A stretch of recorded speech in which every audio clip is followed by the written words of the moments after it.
Hello, everybody. Happy Sunday. Welcome to another episode of the Muses. It's just Steph and I today, but we're going to be doing a Memorial Day special is really what I'm calling it. A way to not only honor all of those who have served and who have lost their lives in the service of the country, but to talk about specifically what a warrior is and how that warrior archetype, that warrior energy has a place in spirituality. And in fact, has had a link with spirituality since the beginning of time. So as we start to transition as humans, that warrior archetype is not going to go away, but it is going to transition. It might be one of the greatest transitions of all. So what is that going to look like? Because we're going to still have a place in this world. Warriors are not going away. We just have to have a mission in another way. So for me, and I will say I am 100% a warrior. I am told regularly that I'm aggressive. And people remind me that they're not the military, so that I stop being aggressive with them. So for me, what the warrior archetype is, especially when it comes to spirituality, it's someone who is disciplined. It's someone who puts others' needs before their own. It's someone who will face things with courage, who will put everything on the line for what they feel is the greater good. And that is a warrior. It's someone who will always stand up for what is right. And when I finally came to terms with being a warrior in this wonderful spiritual world, which is very weird, I got to say, I'm finding more and more warriors in the spiritual world. But it's still, we're outnumbered. I see this army of like light warriors of light standing up for this evolution, being on the front line of the evolution. We're not holding energy the same way that a lot of light workers are. We are actively in the field. We are actively doing work to help with the transition. And that is such an important aspect that of all days, I thought this weekend, Memorial Weekend, would be a really important time to talk about the warrior archetype. An important aspect that of all days. Is that what I sound like? God bless. Yeah, that's you. That's you. That's God really you. You know what? As I hear you say these things, and it's like confession time all of a sudden.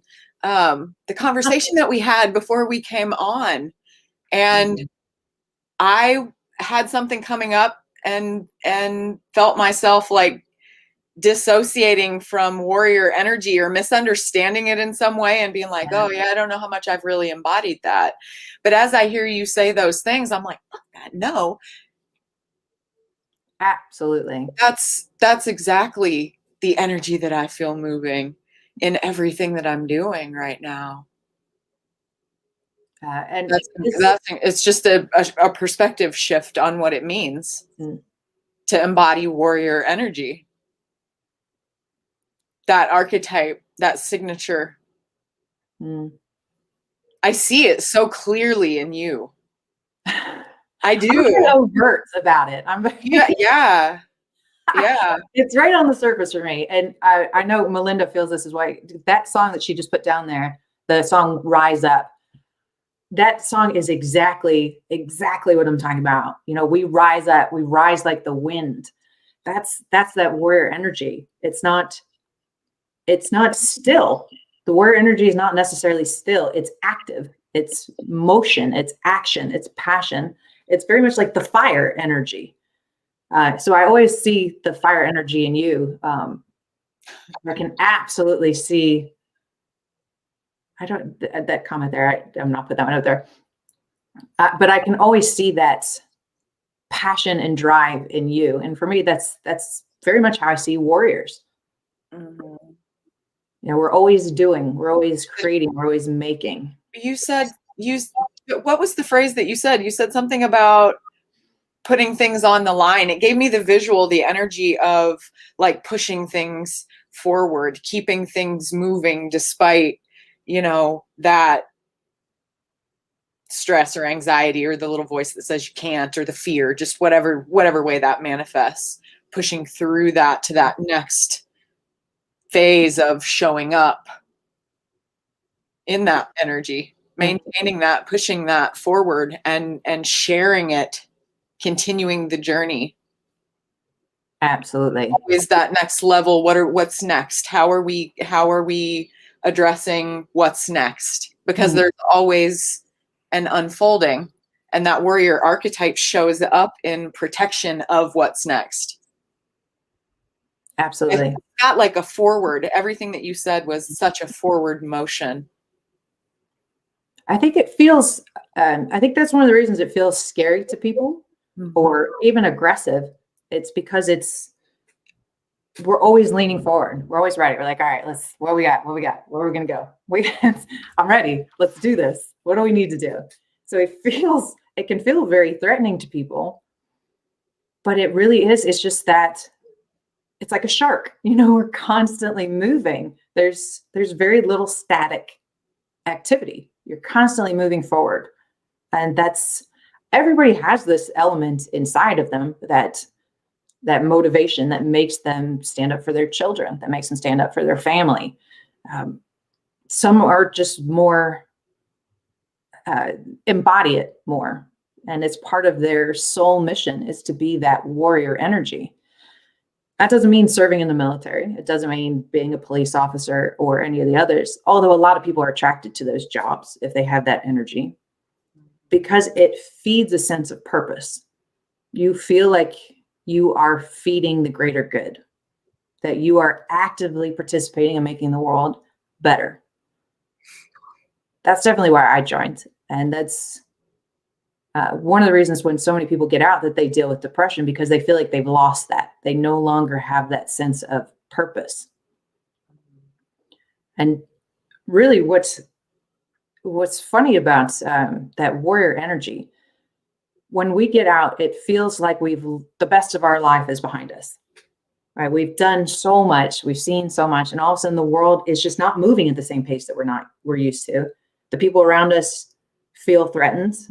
We don't know how to speak to people about the experiences that we've had because it's such a high level of that warrior energy. But in truth, it's an individual disconnect from their spirituality. They don't see how they're still spiritual beings. We kind of replace or disconnect from our spirituality in order to be a soldier or a law enforcement officer. When in fact, that is your spiritual energy. That is who you are and what you are before you join the military. We lose that somehow. And then when we get out, we're like, well, that's it for me. I've served. I got nothing left. That is who you are. You're always going to be a warrior. You just have to get in touch with that and find out how you serve on a spiritual soul level. And it really redirects it from the 3D to the 5D, 12D. A lot of Ds, the higher levels. Yeah, I see like a remapping and perspective shift and I don't know. It's like the process of relearning what it means to be in that energy with a new perspective. Absolutely. Have you seen or gotten any meditations or any downloads on what that looks like in the future? We talk about the next evolution. Once we get rid of lack, there would be no more war. There's just no need to fight anymore if there's no lack, if there's abundance in everything. Mm-hmm. So what does that look like for the warrior once we get there? We still have to exist. I think we're seeing people start to do it already.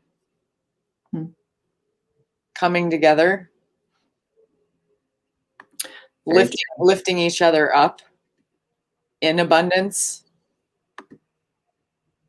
That, I don't know, when I think about the warrior archetype and the evolution of it into 5D,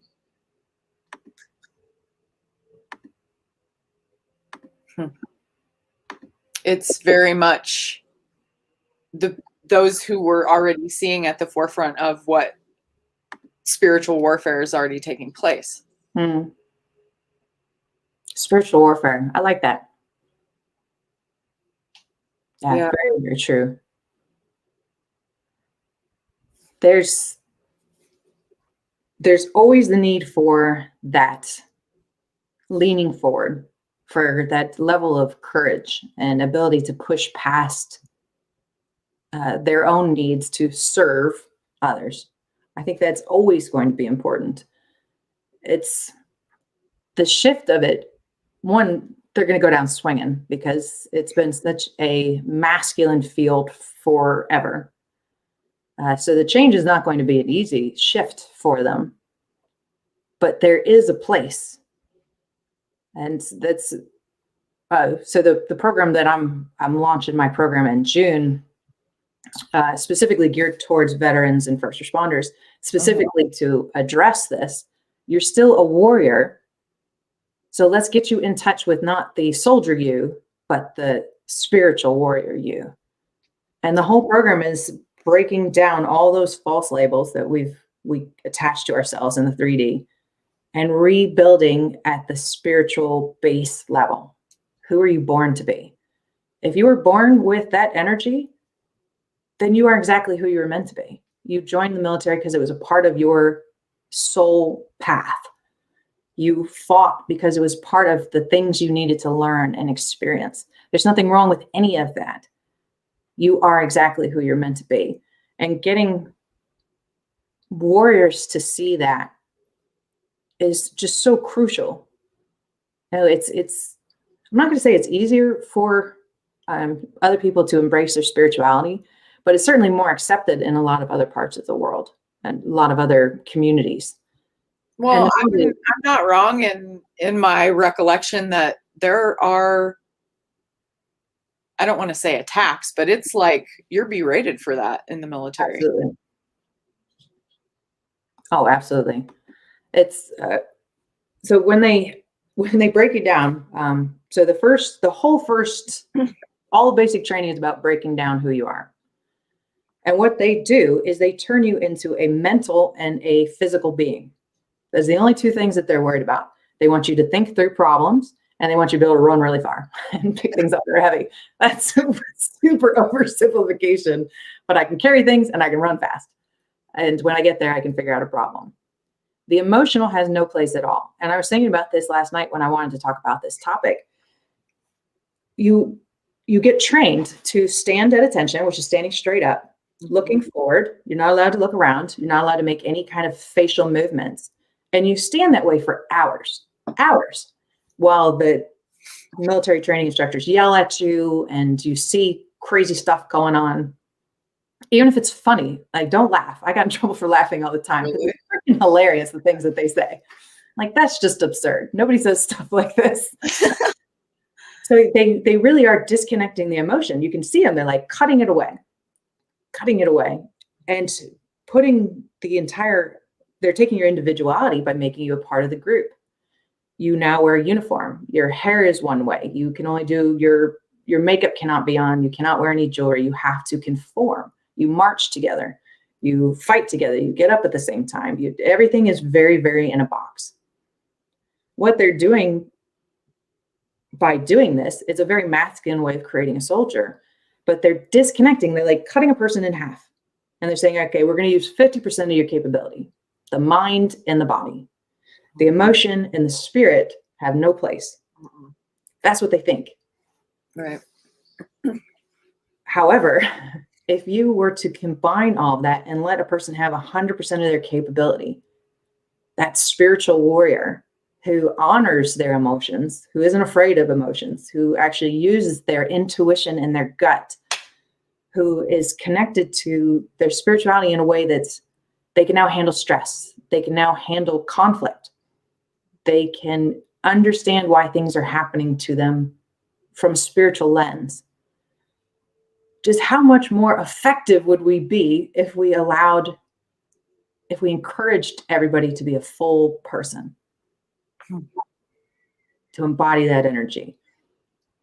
So someday, I fully plan on briefing the UN, possibly Congress, and a couple other groups, and breaking this down and explaining how they are really hamstringing themselves by not allowing that warrior archetype to be there and full and honoring who and what they are. They really are just using it. They're just so limited in their thought patterns, which is why we suffer from so much depression, anxiety, substance abuse, all the rest, because we don't know how to handle emotion or spirit or conflict. You can't think your way out of heartbreak. You cannot think your way out of losing a friend. It doesn't work that way. You need your heart. You need your spirit.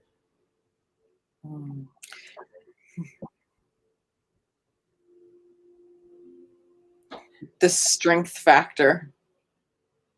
When I think about how twisted that is in the model you just explained that's being used and the way that everything has been separated, how much stronger would they be?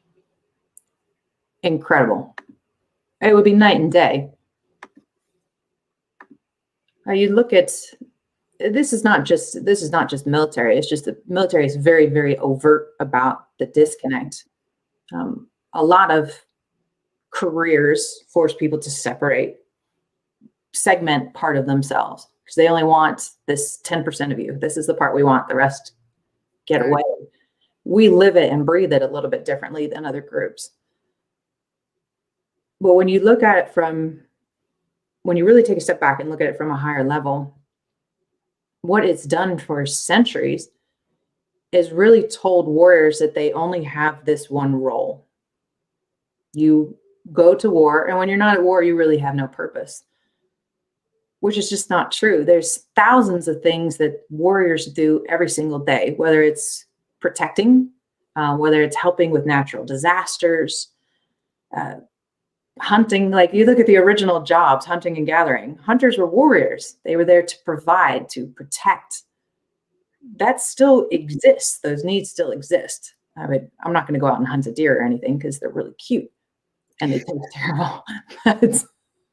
But that need is still there.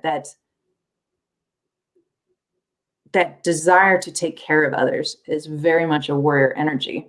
It has nothing to do with war. And we've done this like weird thing over the centuries where we've created this false identity of warriors being attached to combat and to killing people and all this other stuff. And I remember when I was stationed down in Tucson, and at least once or twice a week, there would be protesters outside of the base, just saying horrible things, that Jesus loved dead soldiers and all this wonderful stuff.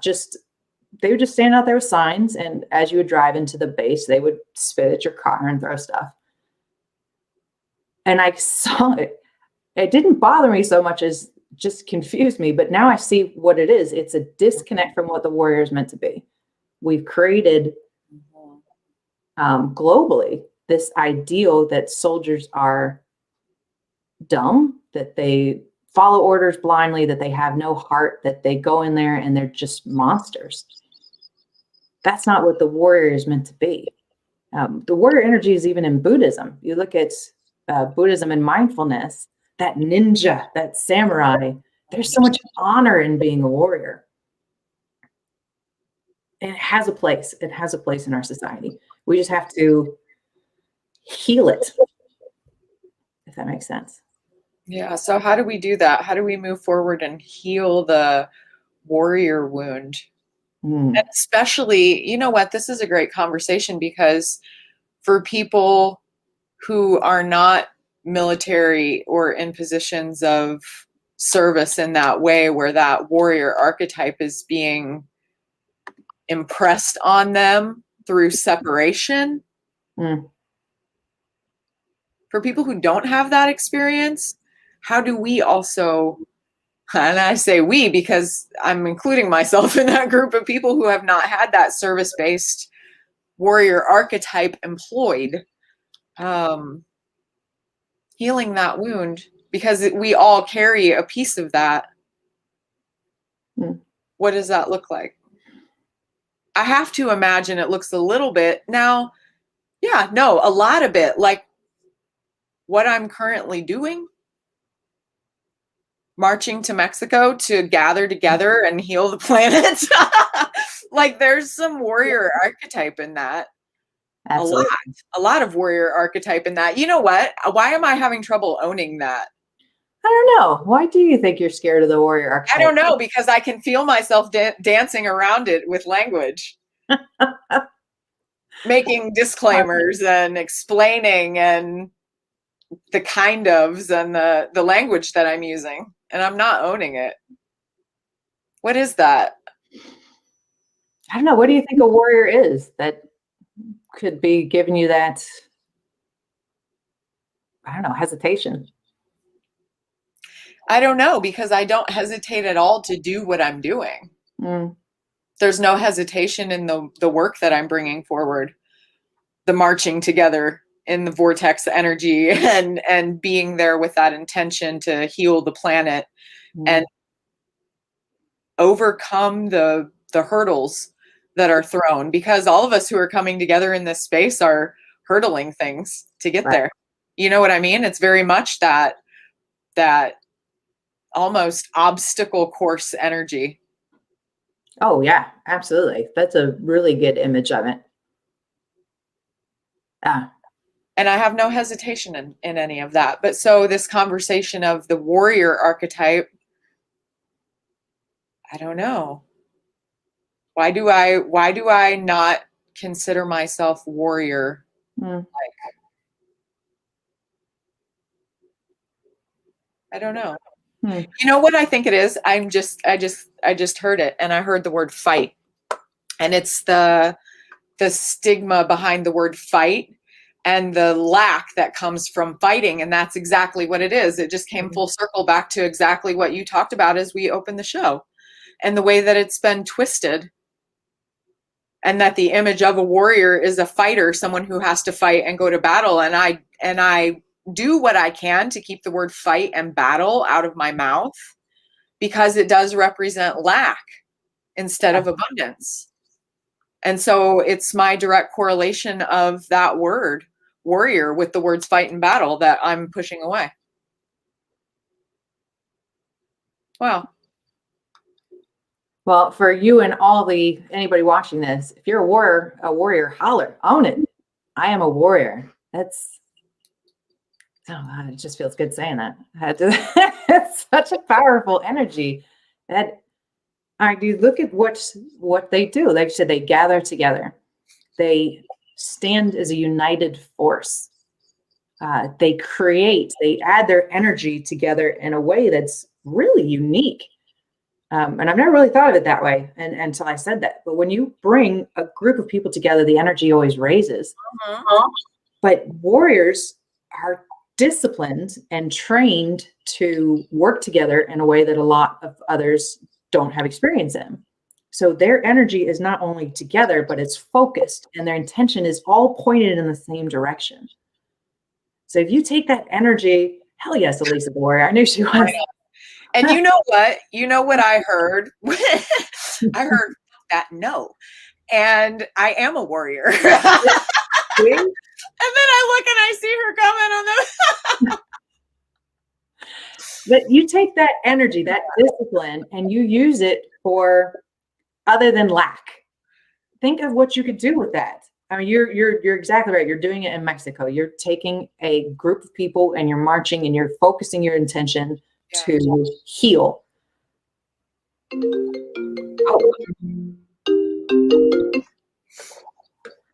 So it's just, I really think all things start with conversations and intent, but changing that lens, shifting it so that people who embody that energy don't feel afraid of it. I love this woman. It has a place in spirit. It does. And I think that is the misperception is actually like on both sides. People with that warrior energy feel like they can't be spiritual because a lot of spirituality looks like it's calm and it's very sedate and it's very happy and there's a lot of hugging and there's just unicorns and wonderful things like that. And spiritual people, or a lot of other people, feel that warriors are too aggressive, too into the fight, too into the battle. Yeah. But both sides are just, their optics are slightly skewed. Because that warrior energy is needed to create. You think of a warrior, if you just broke it down to fire, the fire element. Yeah. You can't take the fire element out and have harmony in the system. And I think water has a lot of that warrior energy too, because it's just so powerful and it goes through and it changes everything. Yeah. And it has the fire and water have the ability to just recreate. And I think that's very much the warrior energy. So getting to a place where warriors accept themselves, own it, feel that pride and reconnect with the spiritual side of themselves. And the other side, the side of the world that doesn't really resonate with that energy, sees the value in them as spiritual whole beings. Yeah. So it's a lot of misconceptions to work through. And I can't remember which congresswoman, I think it was a congresswoman, about a year ago said that the only people who join the military are folks that have no other options. Like they get out of high school and they got nowhere else to go. They want three hots and a cot, three hot meals and a bed. That's just so not true. They're incredible, incredible people who do things without any care for their own safety. They will put their lives on the line every single day for the person standing next to them. And that is an incredible person, an incredible type of energy. It's really rare. So instead of isolating them and making them feel that duality, that they're don't have a place in this world, we need to embrace them and help them see how important they are for this spiritual world, for the spiritual evolution, and that they do have a place on the other side. So they're not scared of it, so they don't fight it. I don't know if you had this plan today or not, but I'm going to put you on the spot because I really would like to hear more about what it is that you're doing. Oh, the program-wise? Yeah. I didn't. But yes, so tell us because seriously, we're having this conversation. It's no mistake we're having it today. Yeah.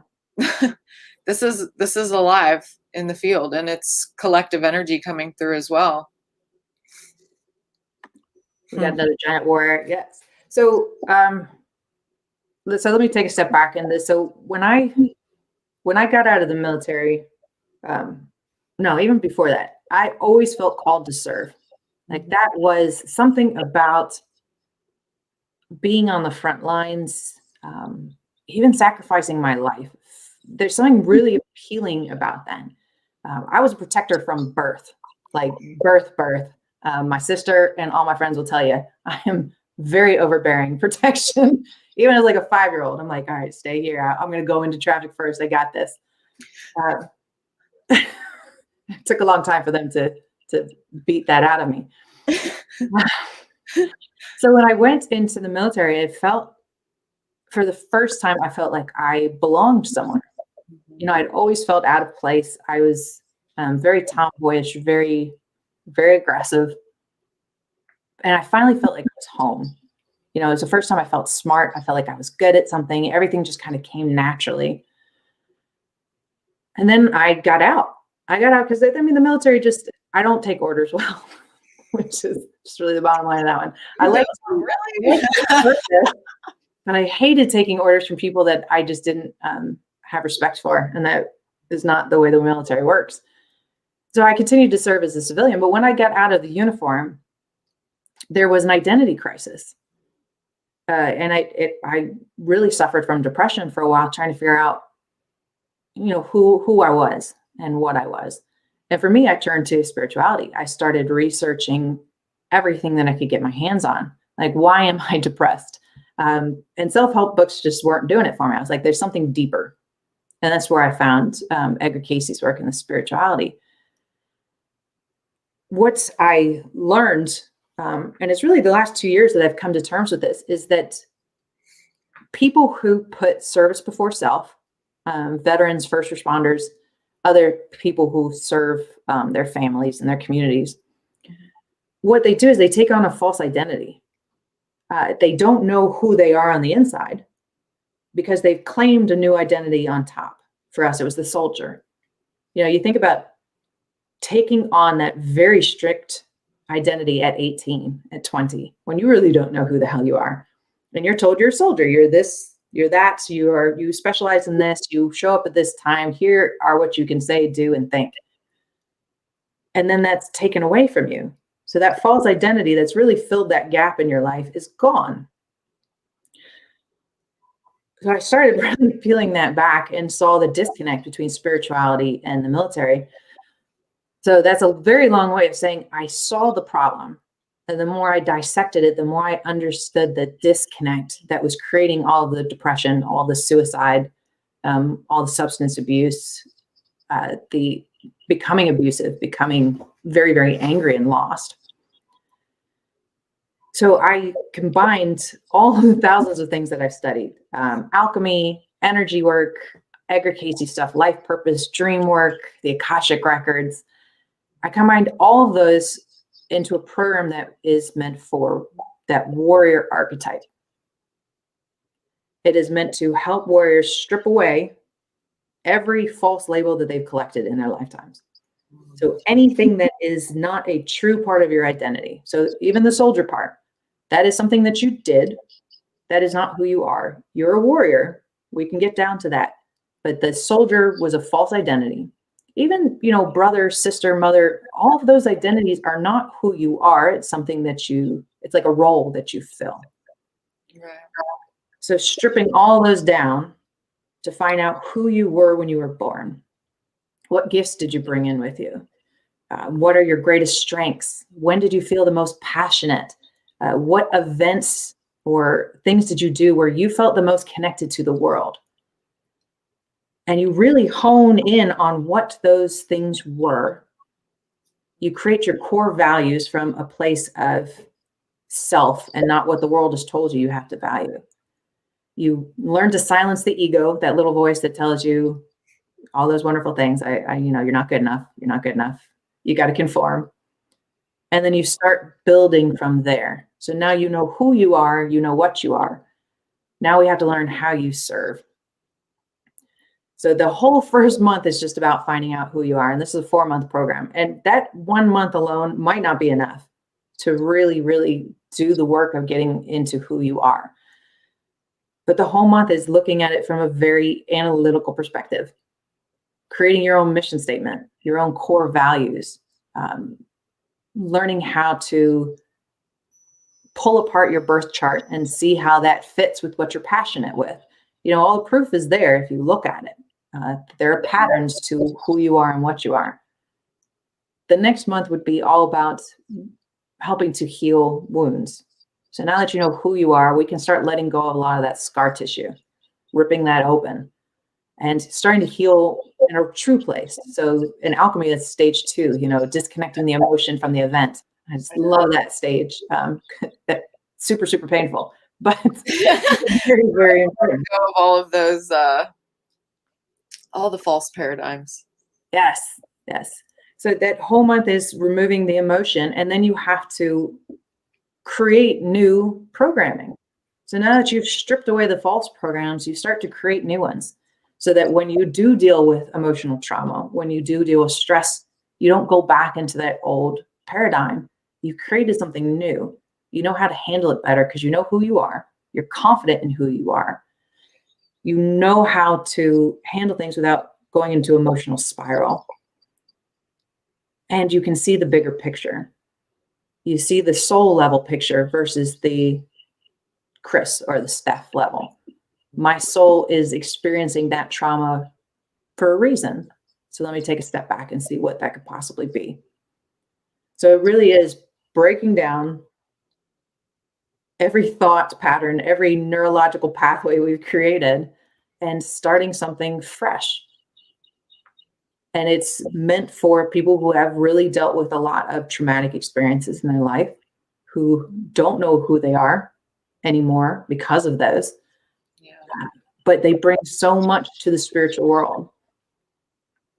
And a lot of it is going to be, I won't use the word spiritual too much with them, because that has a lot of a fear-based emotion surrounding it as well.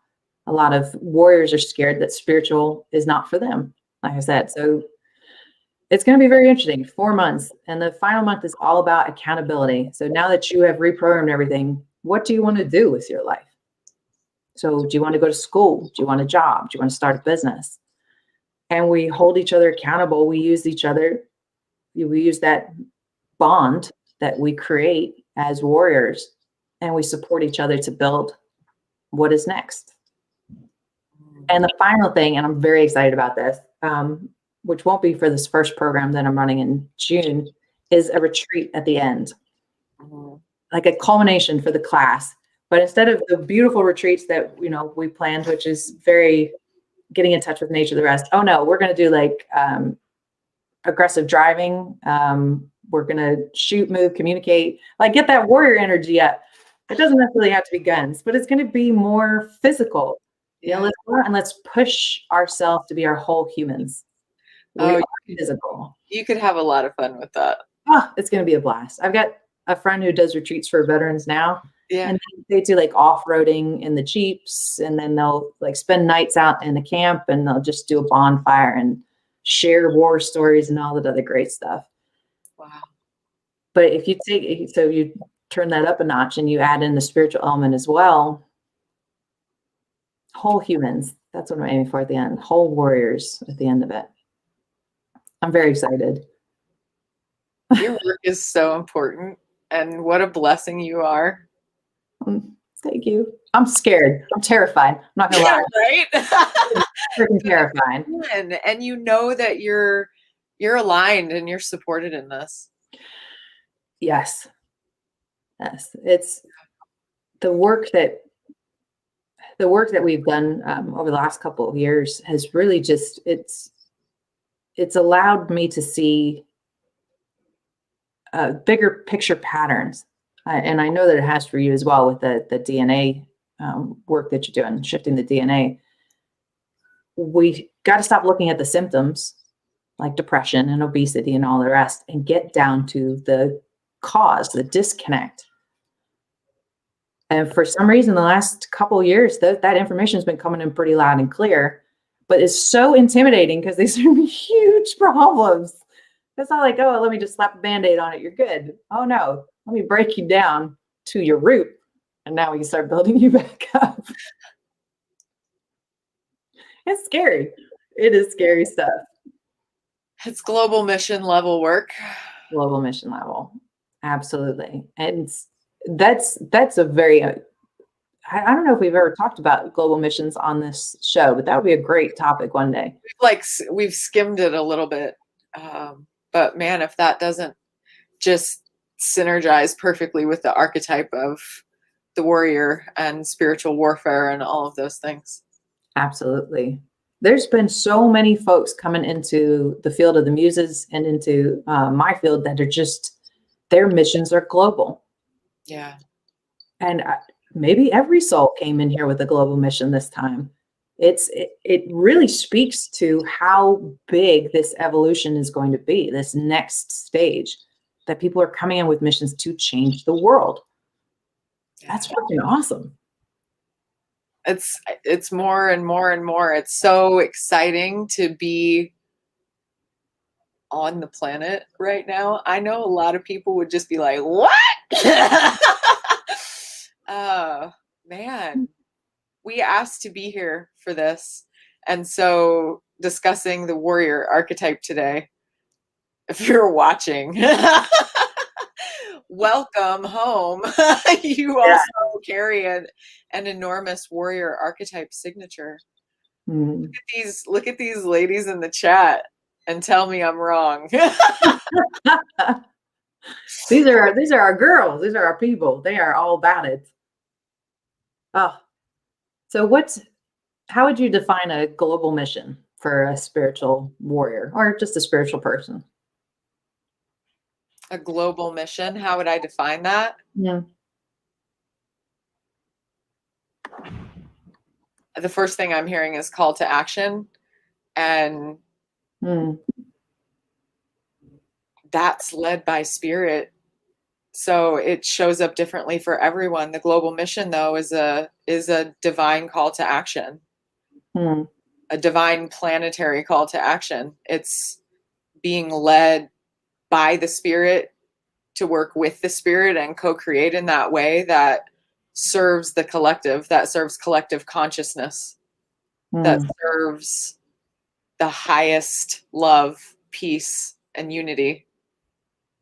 When I think global mission, that's immediately, those are the words that start pouring in. And you know, the pattern I've seen with this is the word bridge. They're bridging, a lot of the missions I've seen are bridging something with spirit. Whatever community is they resonate with, they're bridging it with spirit. And really bringing spirituality into every element of life. And it takes an army to do that. It really does. Because every aspect of life has been disconnected intentionally. So now that we're trying to bring it back, we need all hands on deck. Dissolving separation. Yes. One bridge at a time. Absolutely right. Now, your global mission is, you want to explain your global mission? I've explained mine. My global mission is divine embodiment of our DNA. That is my global mission.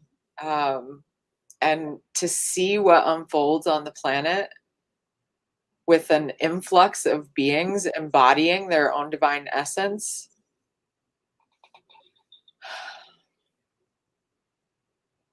Yeah. Sign me up for that. It's the DNA.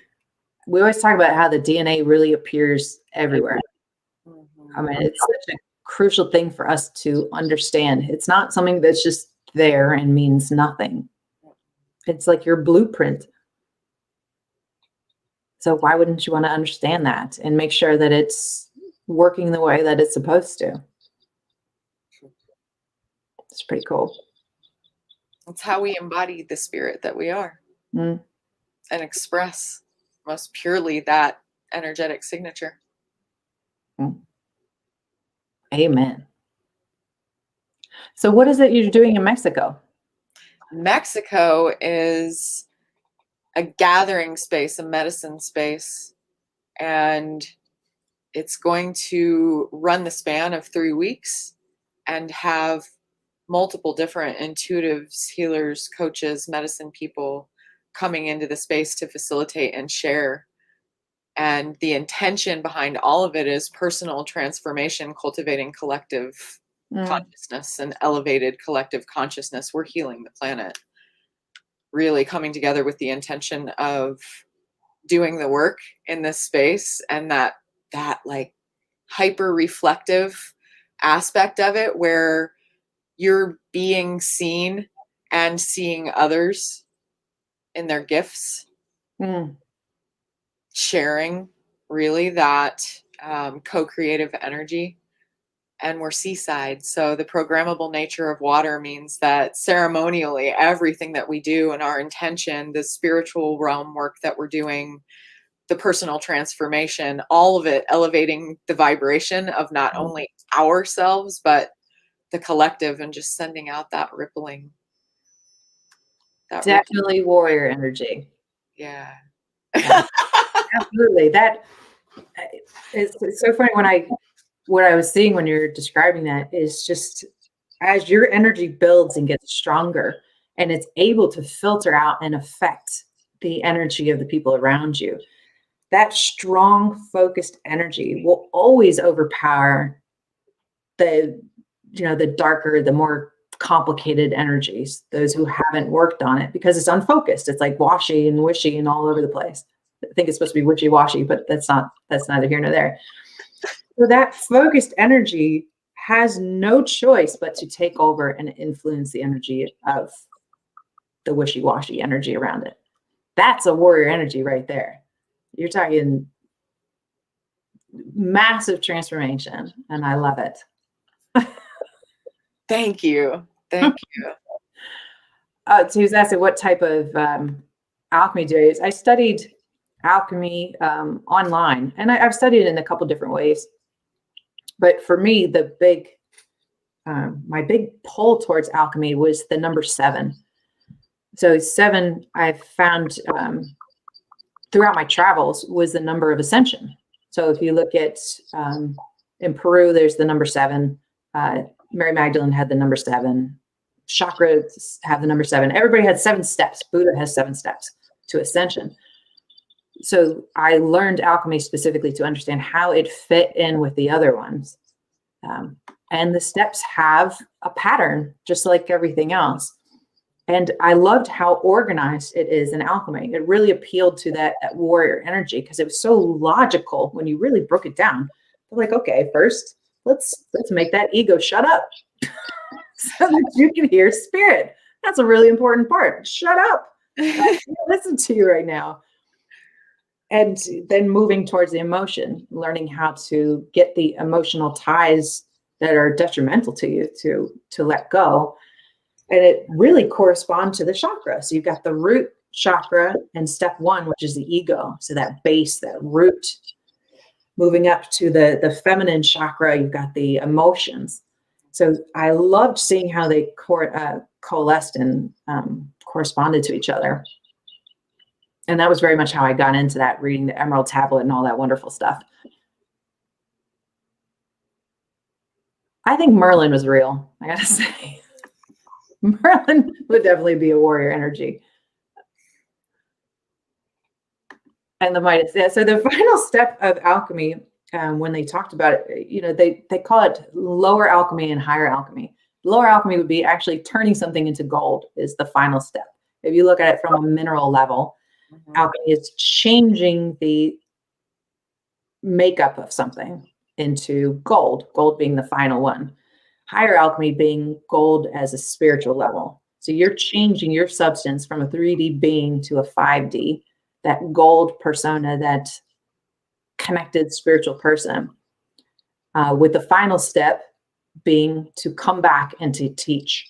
You go through all those steps of ascension in order to come back and teach others, which is, again, a huge warrior archetype. Because instead of going up and saying, all right, I've evolved, I'm done, I'm good, which would be fun, you're coming back and you're serving. And it's a huge warrior archetype. I'm paying attention to like 12 things at once. I'm watching the chat. There's some fun stuff going on. There is a whole, I always look at it like the left brain side of spirituality. Those sides that very much appeal to the warrior archetype, which they're just a little bit more concrete. You can kind of see steps versus feel steps sometimes. Like I've studied some energy work and energy healing, but it's never really called to me. It's almost it's just not tangible enough for me. Working with the ego, working with the emotions, I can see how those work using the very specific exercises. I can understand how life purpose work works by using very specific techniques. I like those. I like something that's very tangible. That feeds me more than energy work did. Old souls, for sure. And some of the greatest minds in the world really connected the spiritual with the left brain, to that logic. Yes. Einstein, huge into alchemy. Isaac Newton, huge into alchemy. Huge into dream work, too. They had that very left brain side while being very connected to spirit. And you could see what they could create when you're a full human and you're connected to both. Just incredible. Sure, absolutely. So I'm definitely trying to be a poster child for the warrior energy. It is okay to be a spiritual warrior. It's important. come up more than once. I was going to say even a couple of times now that you've been discussing it in different ways, and I'm seeing the elements, the fire and water separated from the earth and air, the alchemy and the steps and the way it relates to the elements, not only the chakras, but all of it, and separation and the way that just keeps coming into it too. Embodying it fully and accepting it and understanding it makes that an easier walk. Just having this conversation with you has given me a new perspective on it. It has. So I thank you for that, because the way that you embody it is beautiful. It really is. Thank you. You're welcome. You can be a happy warrior. We're not all crrr. Right. Right. And actually, now that you mentioned it, it just reminded me, step 1 of alchemy is related to fire, calcination, and step 2 is related to water, which is washing away the emotions. So that's definitely a pattern that keeps popping up as well. It really having to deal with that physical energy. And, you know, we always talk about evolution and ascension being the goal, which it absolutely is. But we're in physical form for a reason. You know, that's something we need to honor. We need to honor the physical sides of that as well. The root chakra, the second chakra, the warrior archetype. These are all very important parts of spirituality because they honor the physical and what we're doing here on the planet. We often forget that, thinking we have to be connected to the above all the time, and that's the goal. When really you need to be connected to the above and the below and the within all at the same time. So it's that bridging the above and the below. Very important part. Bring on the spiritual warrior. Yeah. Have I told you the channel or the vision that I had about the wave coming in? No. I don't know if I was in a regression. I was doing like a life between lives regression for myself. And I was just asking the council, I was like, what am I trying to do here? You know, give me a bigger picture. And I saw this image of me in a whole army of people standing on the beach, facing out, like a single line of people facing out as this huge tidal wave came in. And we were connecting our energy in order to absorb the power of the water and to protect whatever it was behind us. I couldn't say what was behind us, but it was very specific. Recruit an army of spiritual warriors that can stand up against just massive forces of transition. And now that I think about it, that water being the big wave, that is a huge element of transition and transformation. That image is it pops into my head a couple times a week. The vision of that, like the wave and standing in that line. When I first saw it, I was alone. I was alone standing against the wave. And then just, I guess it never went away. And then now I see like an entire army standing there too. And that's very much what I hope to do with all my programs. I'm recruiting. We got a lot of work to do, folks. What do people do to come into your program? Don't you have a scholarship? I do, yes. Going as well? Yeah, so I partnered with a nonprofit group, Center for Conscious Awareness, who I actually wanted to talk to you about offline. What they're trying to do is help fund programs that bring consciousness to different parts of the world. So for mine, it's the veteran and the first responder community. Yeah. So people can go and make donations there. People can sponsor veterans and first responders, and then they can come to the programs for free. So for veterans and first responders, I have a scholarship. They go, they apply for a scholarship, explain what it is about the program they're interested in, where they are in their lives, what their sole goal is. And then as slots open up, they get a full scholarship to all of the programs. And they can see more about that on ascended-warrior.com. I'm running my first program 12 June is when it's starting, and it's just going to be the pilot. So it's just a couple of people. But on the 6th, I'm hoping or hosting a webinar to really break down the specifics of the program. What does it look like? How do you apply for a scholarship? How do you make a donation if you're interested in making a donation? So on the 6th, I'm doing a Zoom webinar, and you can see information on Ascended-Warrior here on Facebook if anybody's interested in joining in, because it's what I need to do to meet that mission with the wave and get all those people standing on the beach together. Yeah. Is train people who want to turn around and train others, who want to teach, who want to help lead this mission of transformation with that warrior archetype. So not just veterans, not just first responders, teachers, anybody who wants to bring their community, to bridge their community with spirit. This is a program that will do that. So I want to teach people so that they can turn around and teach and just let that transition out and ripple out and see what it does, see where it takes us. Very exciting. Yeah, that is very exciting. Okay, so you said it started the 12th? The 12th, yes. The webinar is on the 6th. Yep. And if I get too much interest on the 6th, then I'll push back the start till probably the beginning of July so that people have a chance to get in. But there's very, very few slots for the first one. So I'm more likely looking for people to join in December, which will be the full program with a retreat. This first one is just the pilot, the 4 months. But yes, and I'm hoping to get enough donations that I'll be able to run a full scholarship program for everybody who's interested in joining.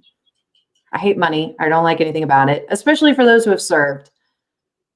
I get it. I get the sacrifice, and I want to give back. So that's my way of giving back. You don't hate money. I know. I don't like it. I like what it can buy me. I don't like trying to earn it. It makes me nervous. Army of soldiers. Yeah.